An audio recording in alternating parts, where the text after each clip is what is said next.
Hello everyone, Radhe Radhe. तो आज Sunday है और 11 जनवरी है। तो आज का थर्ड स्लॉट में रिकॉर्ड कर पाई हूँ, तो आप लोगों से शेयर कर रही हूँ। 3:30 बजे के लगभग में मैं बैठी थी पढ़ने के लिए। और तो उसी समय और 8 चैप्टर 6 NCERT हिस्ट्री का 8 चैप्टर कंप्लीट कर पाई हूँ अभी। तो और आप लोगों को दिखा रही हूँ 8 आप लोगों को शायद दिख रहा होगा। 8 चैप्टर कंप्लीट कर पा रही हूँ अभी। तो आप लोगों को आ रहा होगा कि मेरे बच्चे लोग कहाँ हैं। तो दोनों ही दादी के पास है, वो खेल रही है, दरवाजे पे खेल रहा है दोनों ही दादी के पास। तो इसलिए मैं अभी पढ़ने बैठी हूँ, थोड़ा सा पढ़ लेती हूँ, फिर हमको जाना पड़ेगा खाना बनाने के लिए। तो इसलिए आप लोगों से पहले भी मैं शेयर कर पा रही हूँ कि हमको जितना ही टाइम मिलता है मैं उतना ही पढ़ पाती हूँ। तो आज संडे है और इसका पापा तो वैसे नहीं है घर में, लेकिन दादी हैं, दादी के पास बच्चे हैं दोनों। तो मैं अभी पढ़ रही हूँ थोड़ा सा। 3:30 बजे के लगभग मैं पढ़ने बैठी थी और 45 या 50 मिनट लगभग पढ़ी और एक चैप्टर कंप्लीट हो गया। एक चैप्टर उसमें से सर क्वेश्चन वगैरह दिए हैं ना, तो लगभग 30-35 से इसी के फिलहाल में क्वेश्चन होंगे। तो सारे क्वेश्चन पढ़ी और जो इम्पोर्टेंट लगा उसको टिक की हूँ।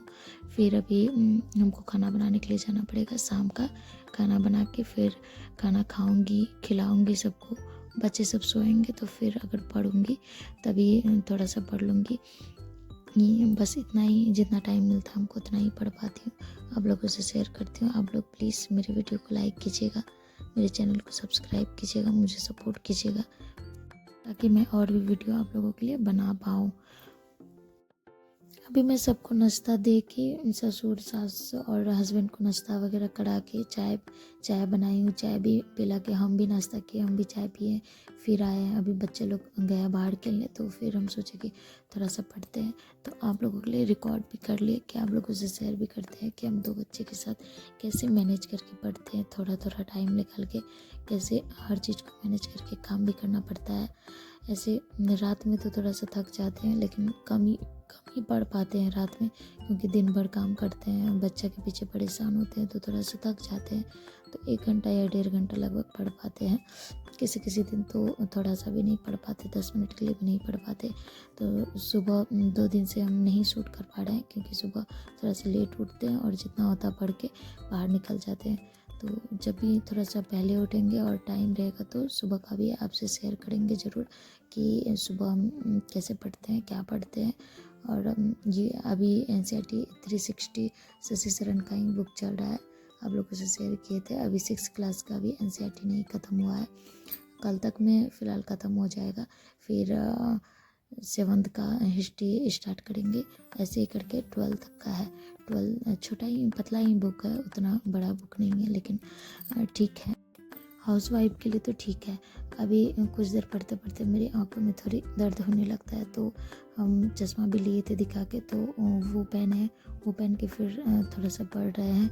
बीच में बाहर जाना पड़ा क्योंकि बच्चे लोग आ गए थे, उसको कपड़ा वगैरह पहना के फिर वो लोग गए, फिर हम आए और चश्मा पहने फिर बैठे हैं फिर से पढ़ने के लिए।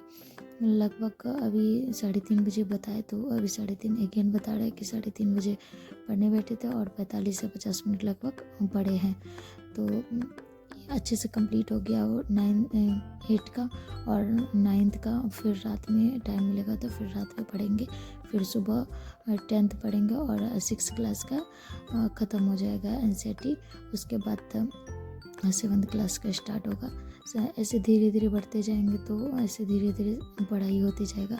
और उधर तो टफ सब भी क्वेश्चन रहता है, तो वो सब भी अच्छा से पढ़ के टिक करना होता है। जो सब इम्पोर्टेंट लगता है उसको टिक कर लेते हैं। फिर बाद में जब नोटिफिकेशन आउट होगा BPCTRE 4 का, तो रिवाइज कर लेंगे। इसीलिए थोड़ा थोड़ा पढ़ते हैं और इम्पोर्टेंट सब को टिक कर देते हैं, ताकि बाद में लास्ट में रिवाइज करने में अच्छा हो, जल्दी से रिवाइज कर पाए।